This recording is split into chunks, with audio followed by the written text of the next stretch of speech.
আর এবার দেখাবো জমি দখলের অভিযোগ, তাও আবার তৃণমূল কাউন্সিলরের বিরুদ্ধে। আলিপুরদুয়ার পুরসভার 16 নম্বর ওয়ার্ডের কাউন্সিলর দিবাকর পাল আর তার বিরুদ্ধেই অভিযোগ, জমি দখলের অভিযোগ। অভিযোগ কে করছেন? ওই ওয়ার্ডেরই এক বাসিন্দা, তিনি পেশায় আইনজীবী শরদিন্দু মিত্র ওরফে শঙ্কর মিত্র। সরাসরি অভিযোগ করছেন জমি দখলের, এবং জমি দখলের অভিযোগ কার বিরুদ্ধে? নাকি খোদ কাউন্সিলরের বিরুদ্ধে। ঠিক কি অভিযোগ শোনাবো আপনাদের। দিবাকর পাল পল্টন, ওই হচ্ছে এই এলাকার মাফিয়া ডন।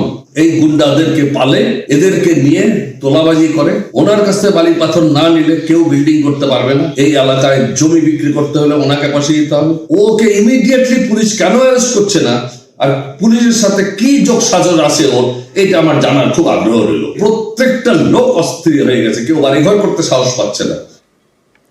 প্রতিনিধি রাজকুমার এই মুহূর্তে আমাদের সঙ্গে রয়েছেন। রাজকুমার, এখানে সরাসরি অভিযোগ তৃণমূল কাউন্সিলরের বিরুদ্ধে, এবং যে অভিযোগ সামনে আসছে যে এই কাউন্সিলরের দাপটে নাকি এলাকায় কেউ বাড়িঘর করতেই পারছেন না, ঠিক কি অভিযোগ? একদমই দেখো প্রিয়াঙ্কা, অত্যন্ত চাঞ্চল্যকর অভিযোগ, এবং একেবারে গ্রামগঞ্জ নয়, খোদ আলিপুরদুয়ার শহরের বুকে কিন্তু এই অভিযোগ উঠেছে তৃণমূল কাউন্সিলরের বিরুদ্ধে। যিনি অভিযোগ করেছেন তিনি আলিপুরদুয়ার থানায় একেবারে লিখিত অভিযোগ দায়ের করেছেন। তার অভিযোগ যে 16 নম্বর ওয়ার্ডের দীর্ঘদিন থেকে তারা এই যে অভিযোগকারী তারা বসবাস করছেন, তাদের ওই এলাকায় প্রচুর জমি আছে। যে সমস্ত জমিগুলো তারা এখন বিক্রি করছেন, সেই তাদের কাছ থেকেও এই কাউন্সিলরের নেতৃত্বে দুষ্কৃতীরা কিন্তু তোলা আদায় করছেন। এবং শুধু তাই নয়, এই যে ব্যক্তি যে শঙ্কর মিত্র, তার যে জমি, সেই জমিও কিন্তু কাউন্সিলর কিন্তু দখল করতে যাচ্ছেন এবং বেড়া দিয়ে সেটা দখল করছেন, এইরকমটাও কিন্তু অভিযোগ পত্রে তিনি জানিয়েছেন। এই অভিযোগ দিয়ে কিন্তু ইতিমধ্যেই চাঞ্চল্য তৈরি হয়েছে। যদিও অভিযুক্ত কাউন্সিলর এই অভিযোগ মানতে নারাজ, তিনি জানিয়েছেন যে তিনি জানেনই না কি অভিযোগ হয়েছে।